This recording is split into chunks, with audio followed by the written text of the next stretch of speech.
वज़ीर-ए-आज़म पाकिस्तान इमरान खान ने दयामर मीर भाषा डैम के हवाले से तामीर का आगाज़ किया है। आज इस पर बात करने के लिए मेरे साथ आज प्रोग्राम में शरीक गुफ्तगू होंगे एनर्जी एक्सपर्ट माहिर तवानाई जनाब हनीफ साहब। आपके सर कीमती वक्त का बेहद शुक्रिया और इसके साथ साथ मेरे दूसरे आज के मेहमान सीनियर सहाफ़ी अज़ान मलिक साहब। सर आपके कीमती वक्त का बेहद शुक्रिया। तो सर सबसे पहले मैं अशफाक हनीफ साहब की तरफ आना चाहूँगा। सर आप एनर्जी के ऊपर काफ़ी दस्तरस रखती हैं और काफ़ी आपकी एक्सपर्टीज़ भी हैं। सर मेरा आपसे पहला सवाल ये है कि एनर्जी सेक्टर जो है ये किसी भी मुल्क कौम की तरक्की के लिए कितनी अहमियत की हामिल है और इस सेक्टर को दूसरे तमाम सेक्टर्स में जो मुल्क कौम की तरक्की में अहम किरदार अदा करते हैं उस पर इसको फोकियत हासिल क्यों है सर? जी अस्सलाम वालेकुम नाज़रीन, बिस्मिल्लाह रहमान रहीम। जी बहुत शुक्रिया, आपका क्वेश्चन माशाल्लाह बहुत अच्छा है और बेसिक क्वेश्चन यही होना चाहिए हमेशा कि कौन सी ऐसी चीज़ है जो किसी भी मुल्क की तरक्की में जो है वो बेहतर किरदार अदा करती है। सर बात यह है कि एनर्जी सेक्टर जो है ये बहुत ही ज़्यादा इम्पोर्टेंस का हामिल है और इसको हर हुकूमत ने कोशिश अपने अपने तय कोशिश की कि वो इस सेक्टर को जो है वो इम्पोर्टेंस दे सके और इसमें जितनी भी हमारी एनर्जी की डिमांड्स हैं उनको कंट्रोल किया जा सके, उन पर काबू पाया जा सके। लेकिन बदकिस्मती पाकिस्तान की ये रही कि हर दौर में तकरीबन लोड शेडिंग हमारी जारी रही। आप पिछले अगर आप 25-30 सालों का देखे जायजा लें तो उसमें लोड शेडिंग जो है वो हर वक्त हमारे सर पे खड़ी रही। यानी आप ये अंदाज़ा लगाए कि आज से तकरीबन 6-7 साल पहले 18 से 20 घंटे की लोड शेडिंग भी होती थी बहुत सारे इलाकों में। सिर्फ शहरों में बिजली जो थी वो अवेलेबल थी और वो भी 10 से 12 घंटे अवेलेबल थी, लेकिन जो हमारे छोटे शहर हैं, जो देहाती इलाके हैं, उनमें 16 से 20 घंटे तक की लोड शेडिंग भी होती थी। तो यानी बहुत सारी हुकूमतों ने इस पे तवज्जो देने के बावजूद इसमें कोई इम्प्रूवमेंट ना ला सकी। बहरहाल आपको अंदाज़ा है कि ये जब इसको प्राइवेटाइज किया गया इस पूरे सेक्टर को, ये 90s की बात है, तो उसमें एक नई एनर्जी पॉलिसी आई। उस एनर्जी पॉलिसी के तहत IPPs को जो है वो इंट्रोड्यूस किया गया पाकिस्तान में और ये सारी जितनी भी IPPs लगी वो थर्मल पावर स्टेशंस लगे, यानी वो थर्मल बेस्ड थी। उनमें कुछ जो है वो हाई स्पीड डीजल ऑयल पे चलती थी, कुछ जो है वो एनर्जी पावर प्लांट्स थे और कुछ जो है वो बाद में कोल पावर प्लांट्स इसमें आए। लेकिन ये एनर्जी ठीक है, उसने हमारी एनर्जी की डिमांड्स तो काफ़ी हद तक पूरी कर दी, लेकिन हमारी इलेक्ट्रिसिटी जो है वो बहुत ज़्यादा कॉस्टली हो गई। अब आपको पता है कि अगर एनर्जी कॉस्टली होती है, पावर जो है वो कॉस्टली होती है, तो आपकी इंडस्ट्री जो है उसकी तो बेसिक डिमांड ही एनर्जी है और उसके लिए जो है वो प्रॉब्लम्स जो है वो स्टार्ट हो जाते हैं, क्योंकि उनकी प्रोडक्शन जो है वो या तो हिट करती है because of very high cost of electricity, और या फिर ये कि उनकी जो भी प्रोडक्शन आ रही होती है वो बहुत ज़्यादा महंगी होती है। और आपको ये भी अंदाज़ा है कि किसी भी मुल्क की जो GDP है, जो मुल्क की तरक्की का इन्हिसार है, वो इस बात पे होता है कि वो कितनी चीज़ें जो है वो एक्सपोर्ट करता है और कितनी चीज़ें जो है वो इम्पोर्ट करता है। हमेशा एक्सपोर्ट जो है वो ज़्यादा होनी चाहिए एज कम्पेयर टू इम्पोर्ट्स। और एक्सपोर्ट उसी वक्त अच्छी हो सकती है। मैं यहाँ पर आपके सामने सवाल रखूंगा। एनर्जी सेक्टर की चूंकि बात हो रही है, एनर्जी सेक्टर बहुत ज़रूरी है।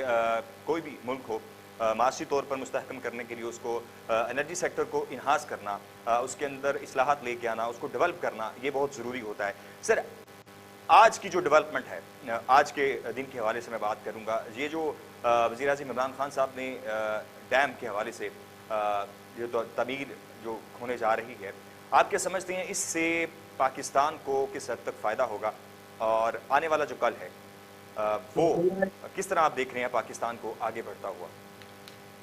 जी थैंक यू वेरी मच। दयामर भाषा डैम असल में एक बहुत बड़ा, इंशाल्लाह फ्यूचर में ये बहुत मदद करेगा पाकिस्तान की तरक्की में भी और पाकिस्तान की एक्सपोर्ट्स को बेहतर करने में भी, और जो हमारी एनर्जी की कॉस्ट है उसको नीचे लाने में बहुत ज़्यादा मदद करेगा।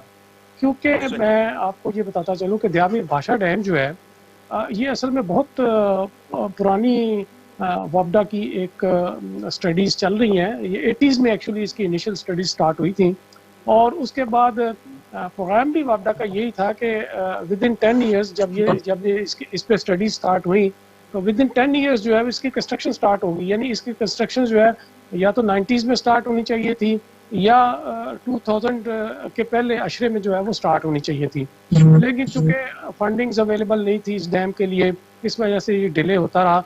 बहरहाल इस गवर्नमेंट ने ये फंडिंग अपनी दी। अवेलेबल सर अशफाक साहब, फंडिंग अवेलेबल ना होना, सर क्या गवर्नमेंट ये ज़रूरी नहीं समझती कि एनर्जी सेक्टर को बढ़ाया जाए, दूसरे सेक्टर्स के लिए पैसे निकल आते हैं, लेकिन ये क्या बात है कि जो पाकिस्तान के लिए तरक्की का बाइस बनता है, उस शोबे की मैं बात कर रहा हूँ, अगर उस पर ही तवज्जो ना दी जाए। अब जैसा कि हमने देखा, क्राइसिस देखा पिछले 15-20 साल में, हमने देखा कि एनर्जी का काफ़ी बहरान था, ठीक है ना, लोड शेडिंग वो बढ़ रही थी, इंडस्ट्री जो थी वो तबाह हो रही थी। तो सर वहाँ पर हुकूमत की तवज्जो नहीं थी। वो जैसे कि आपने पहले बात की कि जो प्राइवेट सेक्टर जो था, मतलब जो IPPs के हवाले से बात की कि जो बड़े बड़े ग्रुप थे वो सामने आए और उन्होंने वहाँ पर पैसा इन्वेस्ट करना शुरू कर दिया।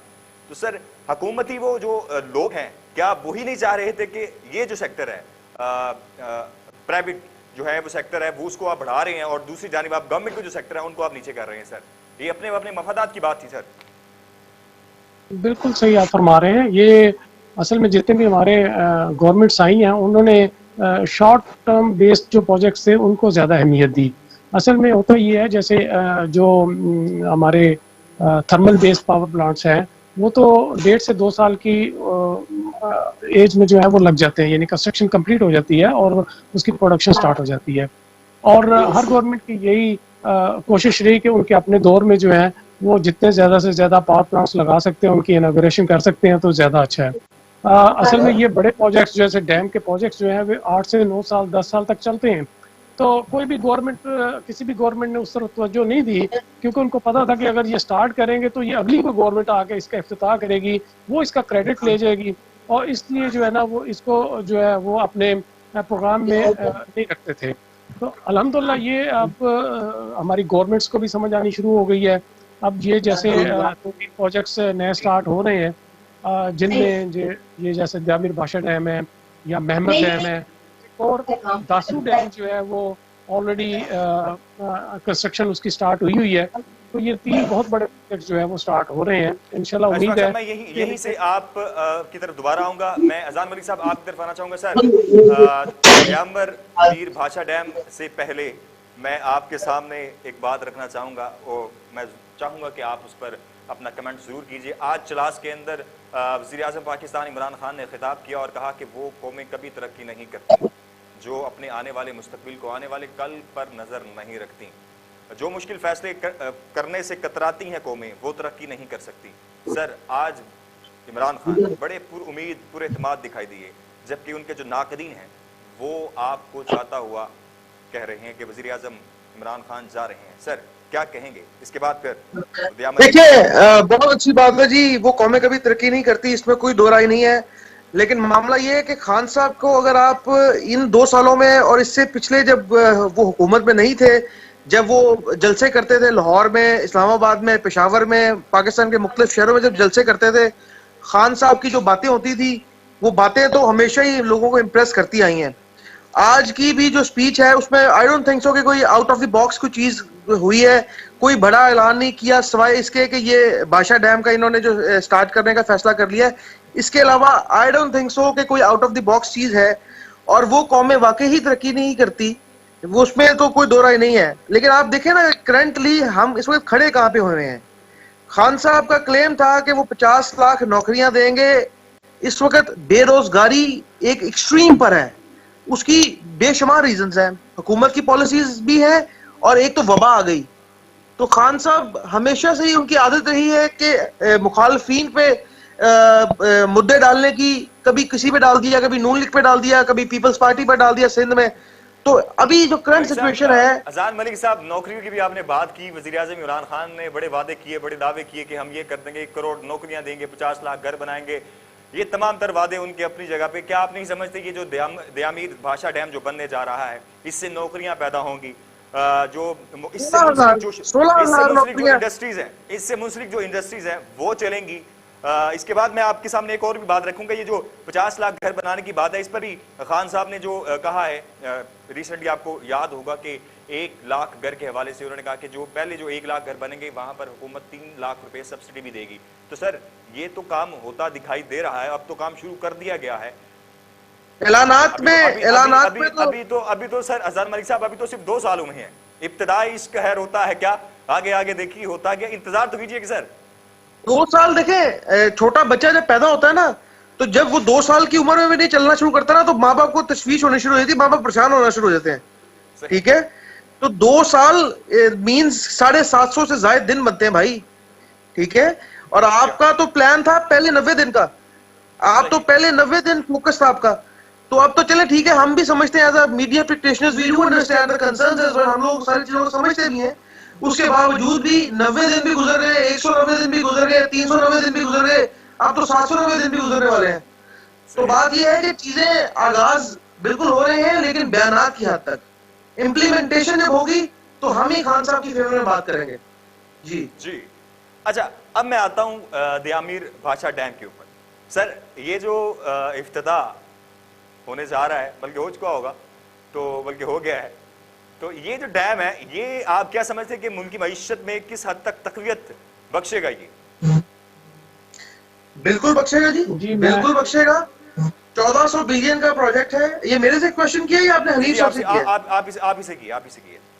अच्छा, इसमें बिल्कुल जी बहुत अच्छे एक इनिशिएटिव है, और 1999 में स्टार्ट हो जाना चाहिए था, 2009 में स्टार्ट हो जाना चाहिए था, जरदारी दौर में नहीं हो सका। नवाज शरीफ को स्टार्ट कर देना चाहिए था, नवाज शरीफ ने तो अपफ्रंट ही कह दिया कि 2037 में स्टार्ट करेंगे।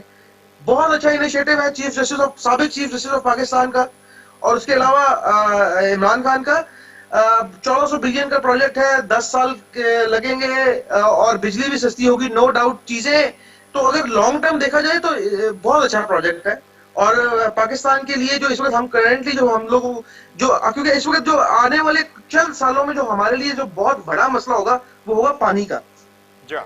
तो इन सारे पॉइंट ऑफ व्यू से अगर देखा जाए तो ये डैम वाला जो इनिशिएटिव है, it's not that much bad, ये बहुत अच्छा इनिशिएटिव है। ठीक। अशफाक हनीफ साहब, मैं आपकी तरफ से आऊंगा।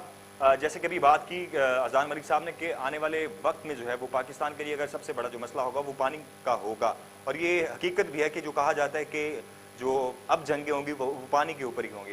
तो सर क्या आप समझते हैं कि ये जो डैम बनने जा रहा है, एक तो पानी को स्टोर करने के हवाले से भी काफ़ी हमें सहूलत मिलेगी, और इसके साथ साथ 4500 मेगावाट बिजली जो है ये पैदा करेगा, ठीक है, 16,000 नौकरियां जो है ये तैयार करेगा, यानी कि लोगों को रोजगार भी मिलेगा। तो सर ये जो प्रोजेक्ट है इसको आप कैसा देख रहे हैं सर? जी थैंक यू वेरी मच जो नासिर मीना साहब, बहुत शुक्रिया। मैं इसकी थोड़ी सी टेक्निकल डिटेल्स बता देता हूँ, उसमें काफ़ी सारी चीज़ें जो है वो क्लियर हो जाएंगी। एक्चुअली ये जो है ये हाइट इसकी डैम की जो होगी वो 272 मीटर होगी, और इसकी जो स्टोरेज कैपेसिटी है 8.1 मिलियन एकड़ फीट होगी।